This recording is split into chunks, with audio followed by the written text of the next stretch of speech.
Good evening friends. હવે આપણે ભણશું ભારતના વારસામાં સૌથી પહેલાં સંસ્કૃતિ એટલે શું. સંસ્કૃતિ એટલે જીવન જીવવાની રીત, જે પહેલાંના સમયથી અત્યાર સુધી ચાલ્યું આવે એને આપણે સંસ્કૃતિ તરીકે ઓળખીએ છીએ. એટલે કે મનુષ્યની જ્યાંથી ઉત્પત્તિ થઈ ત્યાંથી અત્યાર સુધી મનુષ્ય કેવું જીવન જીવે છે, એટલે સંસ્કૃતિની એક સીધી સાદી વ્યાખ્યા આપેલી છે. સંસ્કૃતિ એટલે જીવન જીવવાની રીત. દેશ કે સમાજમાં કાળક્રમે બદલાતા સંજોગો અનુસાર જીવન જીવવામાં આવતા સુધારા, પરિવર્તનો, સામાજિક નીતિ રીતિ વગેરે વડે જુદા જુદા સમાજોની સંસ્કૃતિ બને છે. હવે દરેક સમાજને તમે જોશો કે હિન્દુ છે, મુસ્લિમ છે, ક્રિશ્ચન છે, બધા સમાજના રીત રિવાજો, ધર્મ, બધાની કાર્ય કરવાની રીતિ, કોઈના નીતિ છે, ધાર્મિક પુસ્તકો છે, ધર્મ દેવતાઓ છે, આ બધું જુદું છે અને આ બધું મળીને જ એક સંસ્કૃતિ બને છે. એક વિચારકે એવી પણ વ્યાખ્યા આપી છે કે આદિમાનવની ગુફાથી ઘર સુધીની સફર એટલે સંસ્કૃતિ. પહેલા મનુષ્ય છે એ કેવું જીવન જીવતો હતો, ભટકતું જીવન જીવતો હતો. જેમ જેમ આદિમાનવને વસ્તુઓ મળતી ગઈ અને ચક્રની શોધ થઈ, ચક્ર દ્વારા ખેતી કરવા લાગ્યા, નદીના પાણીનો ઉપયોગ કરીને જુદા જુદા પાકો લેવા માંડ્યા, તો આદિમાનવથી ગુફાથી ઘર સુધીની સફર. પહેલા લોકો ગુફામાં રહેતા, એમાંથી એણે ઘર બનાવ્યા અને ઘર સુધીની આ સફર, એને પણ આપણે સંસ્કૃતિ કહી શકીએ. સંસ્કૃતિ એટલે માનવ મનનું ખેડાણ. હા, આ એક વાક્ય બી સમજવા જેવું છે. માનવ મનનું ખેડાણ એટલે શું? તો કે પેલા માણસને કઈ વિચાર જ નહોતો આવતો. પેલા માણસ શું તો કે ખાવું, રહેવું, જે મળે શિકાર કરીને ખાઈ લેવું. પણ હવે તો કે મનુષ્ય છે એ જુદા જુદા વિચારો કરતો થયો. પહેલા શિક્ષણનું પ્રમાણ ઓછું હતું, તો હવે શિક્ષણ લેતો થયો અને શિક્ષિત વર્ગ, મોટા મોટા સાયન્ટિસ્ટો તો જુદી જુદી સંશોધનો કરતા થયા. તો માનવનું મન એક સંકુચિતતાથી વિશાળતા તરફ ગયું. તો આપણે સંસ્કૃતિની એક વ્યાખ્યા એવી બી માની શકીએ કે સંસ્કૃતિ એટલે માનવ મનનું ખેડાણ. માનવીની ટેવો, મૂલ્યો, આચાર વિચાર, સામાજિક નીતિ, ધાર્મિક પરંપરાઓ તથા જીવનનું ઉચ્ચતમ ધ્યેય અને આદર્શો, આ બધાનો સરવાળો. માનવીમાં કેવી ટેવો છે, કેવા એના મૂલ્યો છે. મૂલ્ય એટલે આપણે સમજીએ છીએ કે આપણા વિચારગત આપણે પોતાનું આચરણ કેવું કરીએ છીએ. આચાર વિચાર, સામાજિક નીતિ, સમાજમાં રહેવાની એક નીતિ, બાળપણમાં રમત ગમત, ત્યારબાદ સ્કૂલે જ જવું, સ્કૂલથી પછી યુવાન થતાં એને કોલેજમાં જવું, કોલેજ પછી લગ્ન છે. તો આ બધા આપણા રીતભાત છે. પણ કેવા તો કે સામાજિક રીતિ, ધાર્મિક પરંપરાઓ. ઘણી ધાર્મિક પરંપરાઓ પણ આપણે માનીએ છીએ કે બાળકનો જન્મ થાય તો છઠ્ઠે દિવસે પૂજા કરવામાં આવે, એને આપણે છઠ્ઠી પૂજા કહીએ. ત્યારબાદ બાળક મોટો થતાં, વર્ષ દોઢ વર્ષનો થતાં એને કેશ કાપવામાં આવે, એટલે વાળ કટિંગ કરવામાં આવે, તો એને મુંડન સંસ્કાર કહીએ. તો આવી ઘણી બધી જે છે, મોટો થતાં લગ્ન સંસ્કાર, ગૃહ પ્રવેશ સંસ્કાર, આ બધું છે એ ધાર્મિક પરંપરાઓમાં આવે. ત્યારબાદ જીવનનું ઉચ્ચતમ ધ્યેય અને આદર્શો. વ્યક્તિ છે પોતાના જીવનને એક એવા સ્વરૂપ સુધી લઈ જાય કે એમાં ખુદ તો વિકાસ પામે જ, પણ સમાજને પણ વિકાસ પામે. અને આદર્શો આપણે જોઈએ, આપણા સ્વામી વિવેકાનંદ છે કે એક બાળ બ્રહ્મચારી હોવા છતાં પણ એના ઉપરથી આપણે પ્રેરણા લઈને અત્યારે કાર્ય કરીએ છીએ. આપણા સ્વામી વિવેકાનંદ પરથી પ્રેરણા લઈને અત્યારે આપણે જોઈએ કે આપણા મોદીજી છે જે કાર્ય કરી રહ્યા છે એ પણ સ્વામી વિવેકાનંદના આદર્શો દ્વારા જ, એના સિદ્ધાંતો પર કામ કરે છે.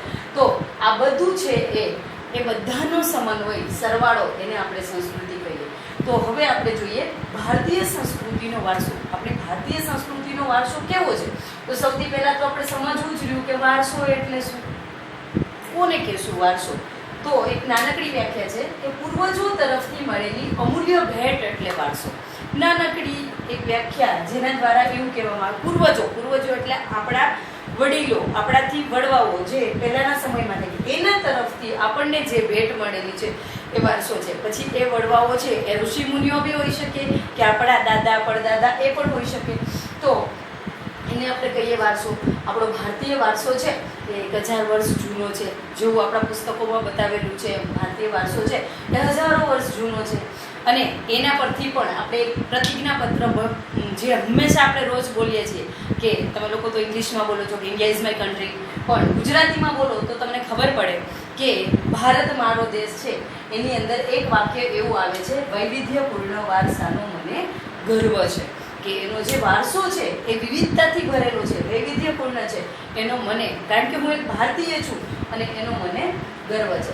તો ભારતના આ વારસાને આપણે બે પ્રકારમાં વહેંચી શકીએ છીએ. તો વારસાના બે પ્રકારો પડે છે, સાંસ્કૃતિક વારસો અને પ્રાકૃતિક વારસો. હવે આપણે આ બંને વારસાને ડિટેલમાં સમજીશું.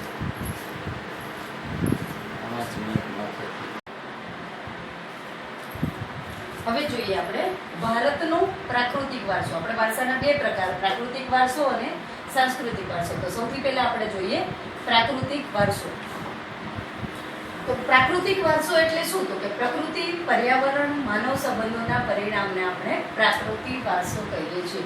પ્રકૃતિ એટલે કે કુદરત દ્વારા જે પ્રાપ્ત છે, પર્યાવરણ આપણી આસપાસનું આવરણ, અને માનવ સંબંધો એટલે કે પર્યાવરણ સાથે માનવ કઈ રીતે અટેચ છે, જોડાયેલો છે, એના બધાના પરિણામને આપણે ઓળખીએ છીએ પ્રાકૃતિક વારસા તરીકે. તો આપણો આ વારસો, પ્રાકૃતિક વારસો વિશિષ્ટ અને વૈવિધ્યસભર છે. તમે જોશો કે ક્યાંય એક જ સરખી વનસ્પતિ થોડી છે. આસપાસમાં તમે હજારો ટાઈપની વનસ્પતિઓ જોઈ શકો છો, આસપાસમાં હજારો ટાઈપના પ્રાણીઓ જોવા મળે છે.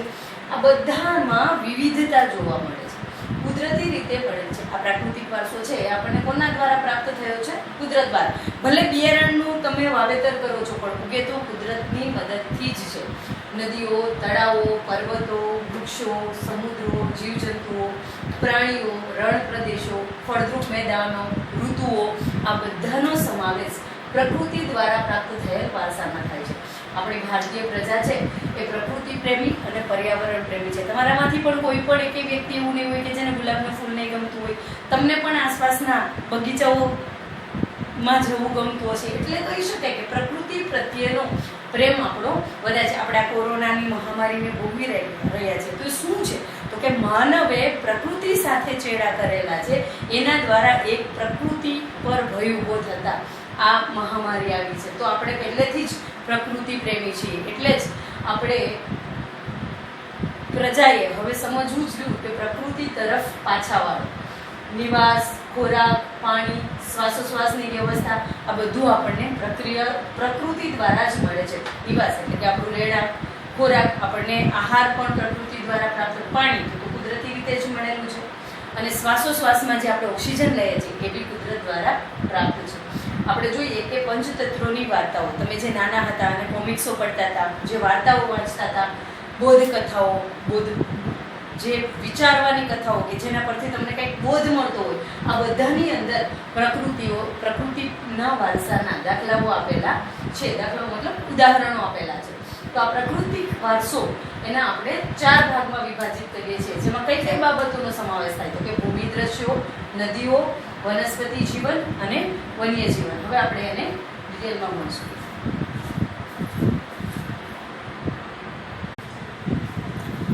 હવે જોઈએ પ્રાકૃતિક વારસાના પ્રકારોમાં સૌથી પહેલું છે ભૂમિ દ્રશ્યો.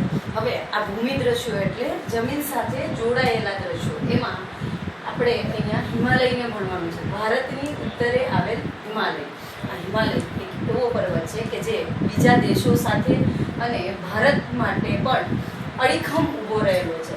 એની અંદર અનેક પ્રકારની ઔષધિઓ, ખનિજો, નવા પશુ પક્ષીઓ, નવા શિખરો, બરફથી છવાયેલા પ્રદેશો, આ જોવાનું અતિશય રમણીય છે. તમને ખબર જ છે કે એની અંદર પુષ્કળ પ્રમાણની ઔષધિઓ આવેલું છે. આપણા ઋષિ મુનિઓ છે એની અંદર ઔષધિઓ શોધતા હોય છે. ખનિજો, નવા રિસર્ચો દ્વારા એની અંદરથી ખનિજો શોધવામાં આવે છે. મેં તમને કીધું હતું કે હું હમણાં જ હિમાલયના એક શિખર પર, દિયોટિમ્બા નામના શિખર પર ગયેલી, જ્યાં ખનિજો અને ઔષધિઓના પ્રકાર રૂપે આપણે જે લસણનો ઉપયોગ કરીએ છીએ, ત્યાં એક વિશિષ્ટ પ્રકારનું લસણ મળે છે, જેનો કિલોનો ભાવ આઈ થિંક 3000 રૂપિયા છે. 3000 રૂપિયાનું કિલો લસણ મળે છે, જે ઔષધિ તરીકે પુષ્કળ પ્રમાણમાં વિદેશમાં જ સપ્લાય થાય છે. આપણને તો જોવા પણ ન મળે, પણ અમારા ઇન્સ્પેક્ટર દ્વારા અમને બતાવવામાં આવે. તો નવા પશુ પક્ષીઓ, જુદા જુદા ટાઈપના પંખીઓ જોવા મળે, પશુ જોવા મળે. મેં તમને શાયદ ફૂલો પણ બતાવેલા છે. જુદા જુદા શિખરો, બરફથી છવાયેલા પ્રદેશો, થોડી વાર સુધી કાંઈ ન હોય અને થોડી વાર પછી જુઓ તો ત્યાં પુષ્કળ પ્રમાણનો બરફ છવાયેલો હોય. તો આવા પ્રદેશો હિમાલયમાં આવેલા છે.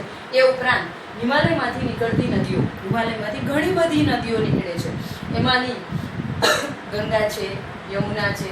આ નદીઓ છે એ 12 માસ પાણીથી ભરપૂર રહે છે. બ્રહ્મપુત્ર છે. હિમાલયમાં આવેલા તરાઈના જંગલો એટલે ત્યાં શંકુદ્રુમ પ્રકારના જંગલો આ હિમાલયની ગોદમાં જ આવેલા છે. એ ઉપરાંત બદ્રીનાથ, કેદારનાથ, ગંગોત્રી, યમનોત્રી આ સ્થળો વિશે બી મેં તમને 10મા ધોરણમાં ભણવાનું છે તમારા લોકોએ.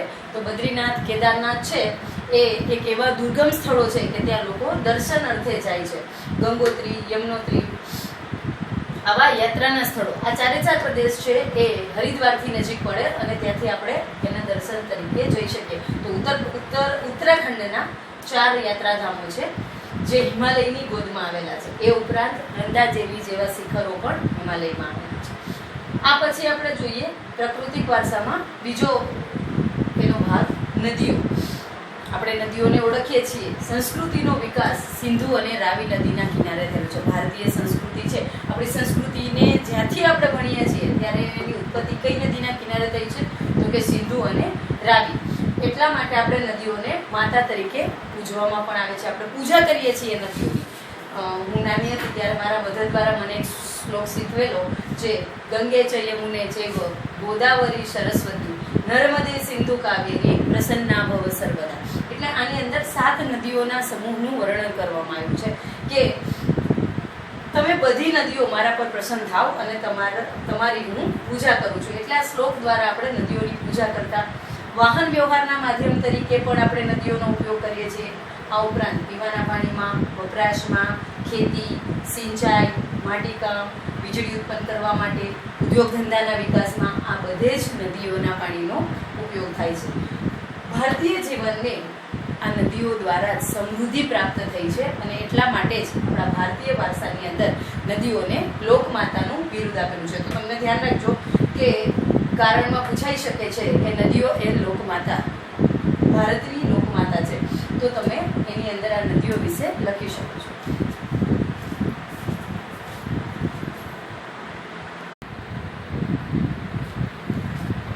હવે જોઈએ આપણે પ્રાકૃતિક વારસાના પ્રકાર તરીકે વનસ્પતિ જીવન.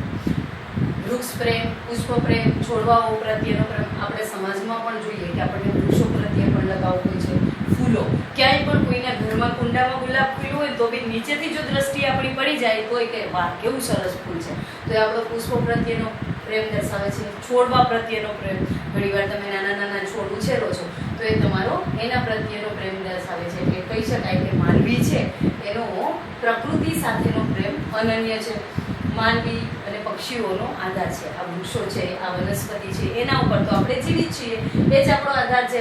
તુલસી છે, વડ છે, પીપળો છે વગેરેની પૂજા થાય છે. આપણે વિષ્ણુ ભગવાન કે કોઈ પણ પૂજા વ્રત છે તો એમાં તુલસીના પાનનો ઉપયોગ કરીએ.